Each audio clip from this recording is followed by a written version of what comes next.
Hey everyone, in today's video I'm going to be talking about the Pimax Crystal and giving you my first impressions after using it for just over 20 hours on a variety of different sim racing games and sim games.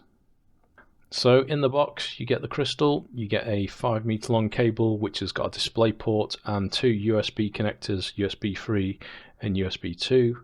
It also comes with a USB powered hub, two controllers with charge cables, a quick start guide, and two batteries for the headset and a charging dock for one of the batteries that you can charge a battery whilst you're using the current one.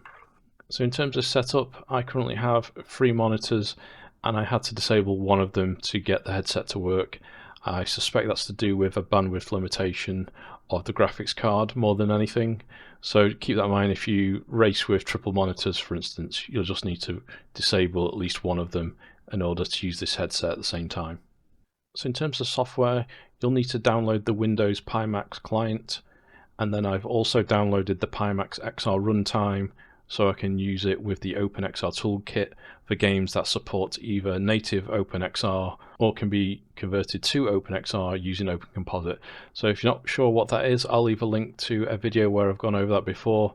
You get a good performance boost for games that support it, since you're essentially bypassing SteamVR, and you get some additional options in the OpenXR toolkit that you wouldn't necessarily have with the game directly. So once I've had the software installed, I tried to get the headset detected by my computer. However, the first few attempts it just wouldn't detect it, and I'm using an AMD 7800 X3D, and after a few reboots, plugging it in and out, it did eventually detect it, probably after about 4 or 5 attempts. Now, there has been a few different firmware updates. In fact, there's been 2 since I've had the unit, and software updates, and since then the reliability of connectivity has been greatly increased. So I'd say about 9 out of 10 attempts seem to connect first time now. But there is a bit of a sequence that you have to follow to make sure it connects, which involves powering on the unit in the right order and then plugging in the cable. Now the battery lasts about 3 hours on an average usage. It does say you can hot swap the battery. However, what I found is when you need to stop and hot swap it over, I still end up having to unplug the USB cable and plugging it back in. So it's more of a cold swap for me at the minute. I don't know if that'll get addressed in a future firmware update, but at least with my setup on AMD, I am running into that issue. So in terms of size, this headset is absolutely humongous. However, it is comfy, so despite the weight, I had no problems wearing it for 2 hours to 3 hours until I needed to change the battery. So if there's no problems there, and really that's the kind of price you pay for the large panels that are on this headset that make it as clear as it is. Now I'm coming from someone that used the G2 quite a lot and a Valve Index, so it is quite a lot bigger than these two, and I'll just show you the G2 as a size comparison. You can see there's quite a difference there, so keep that in mind. If you want something that's lighter, then this definitely isn't. However, as you're probably aware, if you are a G2 user, there is a very small sweet spot in the middle where it's very clear in the middle, but the peripheral vision is quite blurry, so you end up turning your head quite a lot. With the Crystal, on the other hand, you get a quite uniform image, so you end up not needing to turn your head anywhere near as much. So in a way, the additional weight doesn't factor in as much because there isn't a need to turn your head quite so much. So because of the XR2 chipset that's in this headset, there is a requirement to have a battery. I found, like I say, I was getting about 3 hours use out of the headset before I had to swap it over, and that's quite a good, reasonable amount of time for a play session. If you want to go longer than that, people have managed to get almost indefinite gameplay by using the right type of USB hub. So I'll just put an image up of one that I've found on the Discord that people are using for essentially infinite game time. But just a thing to note, as it stands, without a powered USB hub using a AMD motherboard, I'm getting about 3 hours before I have to swap this out. So as the name suggests, these lenses are crystal clear. I'll see if they get picked up by the camera there. Using these, I found there was like next to no glare or God rays compared to using the G2 and the Valve Index with Fresnel lenses. So that's a major plus for this headset. That was really a nice upgrade from using those two headsets. The trade-off being though with a spheric lens is that if you don't get it perfectly lined up with your eyes, then the image straight lines can sort of warp or bend a bit. So that's one of the trade-offs with this kind of lens. You need to be a little bit more exact with the positioning of the headset. I also noticed in the corners of the image there were some chromatic aberrations, so where I could see menus of different contrasts, like a black or grey menu contrasting against a white background, I could see some like colour fringing. So I'll put an image up if I've got one, what it looks like. But it really is quite minor, and if anything, I think over the last couple of firmware updates it has been reduced. So it looks like it's something they can tune out in software, so I wouldn't be surprised if going forward that even gets smaller. But do note, at least in the latest version still, I can see some chromatic aberrations on the edges. Now the lenses are interchangeable, which I personally think is a really good idea, because if you happen to scratch them, you don't have to essentially send your unit off for repair or essentially have like a totally ruined unit. You can just get replacement lenses. Also, there's the possibility of further down the road you should be able to get prescription lenses without having to attach adapters. Again, on the lenses, one thing I did notice with the gasket that comes with the Pimax Crystal, my eyes did sit very close to the lenses, so there wasn't that much space there. If you're a glasses wearer, I'd struggle to see you getting your glasses in there as well, unless you've got quite a different shaped face to me, because the gasket is quite shallow. But on the plus side, that means if you're not a glass wearer, you'll have the widest possible FOV, which I found was really quite good on the Crystal. So the IPD, which is the distance between the two lenses, it is adjustable between 58 and 72 millimeters, and it is automatically adjustable once eye tracking becomes available. For the meantime, it's electronically adjustable with a little rocker switch, and I found for me personally 62 was about the right position for me, which does roughly line up with the Quest. However, I did notice you have to be really quite specific and get it in the headset perfectly lined up. If it's slightly crooked, for example, you'll notice one of the lenses might be out, or one will be in focus and one will be slightly out. So although once you're lined up you can look everywhere and it looks really crystal clear, the margin for error of getting it perfectly lined up I found personally was quite small. So Pimax have said they were aiming for near valve index field of view, and from my testing of games that appears to be the case. It's not quite as large as the FOV on the index, but it's not far off. And using a application called Test HMD, I did a comparison between the valve index, the Pimax Crystal and the Reverb G2, and on the valve index I found the vertical field of view came out to about 86, and on the Crystal it was 82, and on the Reverb G2 it's 78, and then the horizontal field of view on the index was 106, it was 100 on the Pimax Crystal, and the G2 horizontal field of view was 88. So you can see the differences between the three, G2 being much narrower and the valve index just being a little bit bigger. In terms of clarity, the valve index is obviously the lowest, so doing the eyesight test I could read up to line number 5 at 5 meters. On the G2 I could read up to line 7 at 5 meters, and then on the Pimax Crystal I could read all the way down to line 9 at 5 meters. So it really does show you how clear it is. Not only is the Pimax Crystal clearer than the G2, it's got a much bigger sweet spot in terms of visuals, what you can see in peripheral vision. So I went over to the part of the test where you can read like words going around in circles, and that had the best performance out of all three headsets. But I think the one that the test that stood out to me the most was probably the glare test. It's quite apparent how much glare the Fresnel lenses produce in comparison to the aspheric lenses, but overall I was really impressed with the visual quality that the Pimax Crystal provided. So moving on from the lenses, I'll just talk about the panels. Now the panels on this are really superb, and it's I think what really makes this headset stand out and almost make up for the massive weight.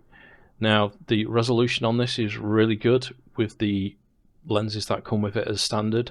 I wasn't able to spot any screen door effect whatsoever, and it's to the point where I think there's going to be diminishing returns either going for a higher resolution panel or for a narrower FOV lens to get an even higher pixel density.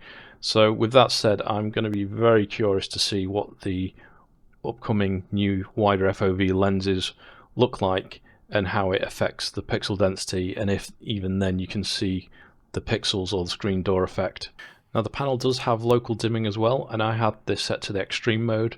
So what this means is the backlit LED screen can turn on and off some of the backlighting depending on the scene you're looking at, and the net result is that you can get really dark blacks almost at OLED level, which is comparable to the Quest 1 that I've used before. And so this coming from the G2 and the Index, this was quite a big jump in contrast and looked really good in some of the flight sims at night time or space sims. Currently it supports 2 refresh rates, 90 Hz and a experimental 120 Hz mode. So far I've tried 90 Hz. I did briefly test 120 Hz, but it did seem to be a bit hit and miss in some of the games, so I did have some performance issues in Dirt Rally with it on. However, since I did that test, there has been a firmware update to make 120 Hz a bit more reliable, so that may be fixed now. So it's just one of these things with this headset. It is constantly being worked on, which is a good thing, but it does make a first impressions video quite difficult to cover because there's probably going to be several more updates by the time you get to watch this video. So in terms of tracking, this headset uses inside-out tracking via the XR2 chip, which is a handy feature if you're coming from using the Index or you're considering the Vario Aero, which is a comparable headset. For the Vario Aero, you'll need to get base stations and additional controllers, but this has inside-out tracking and comes with controllers. In terms of the headset tracking, I found that worked really well. Absolutely no problems there for flight sims or racing sims looking around. The controllers I did try, and they're very similar to the Quest 2 design controllers, which I think it's great having Quest 2 parity just for popularity reasons, and these have worked quite well. It's a integrated battery with a USB Type-C connector, and so far I don't know how long the batteries will last because I've not actually used them that much, but for the 2 hours or so that I have tried with just these controllers, they've not run flat, so the battery life so far seems pretty decent. In terms of tracker controlling though, I'd say this falls short for first person shooters. It's okay for games where you're like interacting and moving, but if you're trying to hold these up close to the headset for aiming down sight, for instance, I tried Onward and Contractors, and I did find they would jump about a bit. Now there has been a couple of firmware updates as well, and I've tried these with the recent firmware update on Contractors, and it did seem a bit better, but it still does jump around. So really, you can do some first person shooting, but really this isn't what the headset's best suited for. So in a pinch you can do a bit. Also, because of the weight of the headset, if you're playing a first person shoot and you're looking down to like grab ammo from your belt, for instance, you'll notice the weight more than you would normally, so you end up having to tighten it up quite tight. So there you go, it can be used for first person shooters, but I'd probably say it's probably the most least suitable for that. In terms of audio performance, the unit I've been testing comes with these over-the-ear speakers, which are very comparable to the Reverb G2 and the Index speakers. Absolutely no problems there. These are nice and clear, good volume, reasonable bit of bass, absolutely perfect.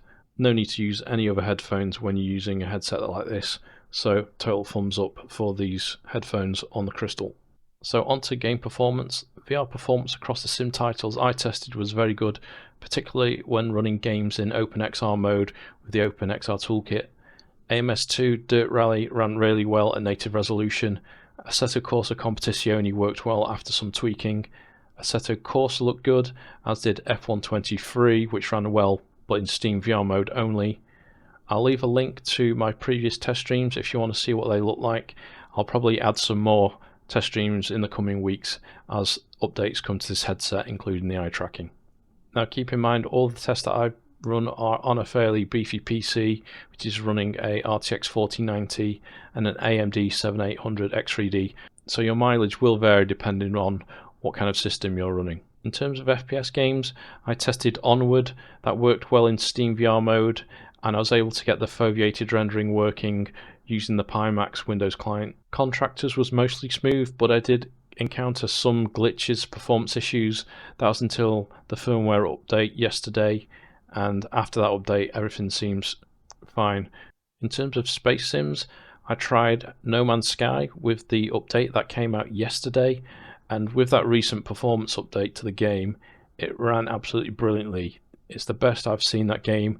And I also checked out the PSVR 2 update today with the eye tracking, and if you think it looks good on PSVR 2, this is like another level above that. So that was a really good experience.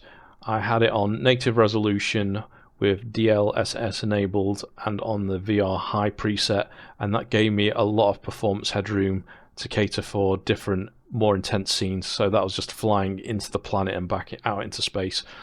So that was really good. It really showed off the local dimming performance of the headset and all the colours and the contrast. So that was a definite thumbs up. In terms of flight sims, so far I've only tried out DCS Worlds in the Apache, and that was in OpenXR multi-threaded mode, and it looked very good. However, I did find I had to turn the resolution down a little bit from native resolution to hit 90 Hz. So I'm hoping when eye tracking becomes available, that'll be able to give me that additional GPU boost to get me back up to 90 Hz with the graphics turned up. So one last thing I'll say about the gaming side of things. To get the most out of this headset, you really are going to need a high-end GPU. So currently, to get the most out of this, I'd recommend a 4090. The minimum spec that is supported is an RTX 2070.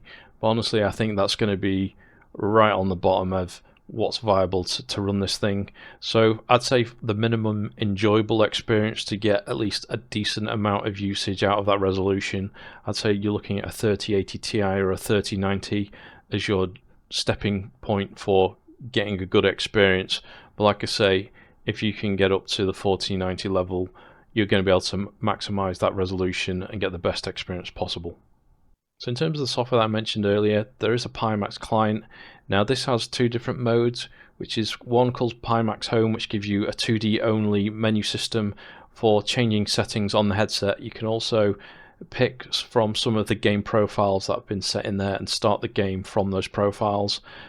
There's also Experience Home, which lets you essentially change the same setting but whilst in VR mode.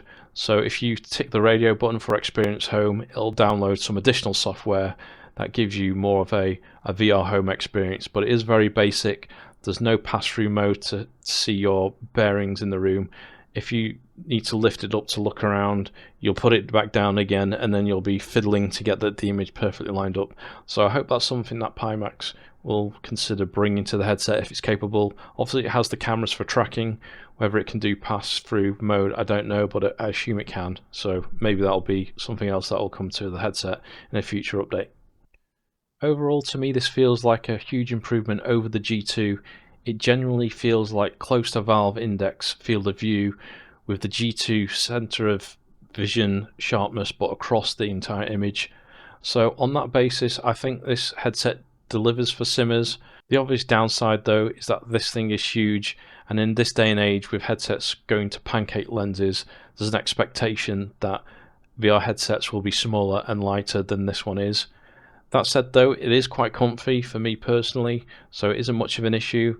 However, comfort does vary person to person, face shape to face shape, so it will be a bit of a guessing game whether it'll be comfy for you and whether you can wear it for long periods without any issues. Where this headset needs further work is on the controller front, which to be honest, given that it's mainly a simmers focused headset, I don't think it's that much of a big deal if the first person shooting tracking isn't spot on. I think it's good enough for most use cases so far for general interaction in environments.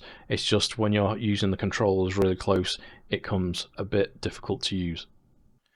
So overall, I think I'm just going to have to reserve my final judgment until I get the eye tracking working, but based on what I've seen so far, I think it does deliver as a VR simmers headset. Just keep in mind though that if you do get one today, you're going to have to be running firmware updates and software updates and potentially doing quite a bit of tweaking to different games just to get the maximum performance out of this headset. Alright, that's it for the video. Hope you enjoyed it. If you did, leave a like and I'll see you in the next one.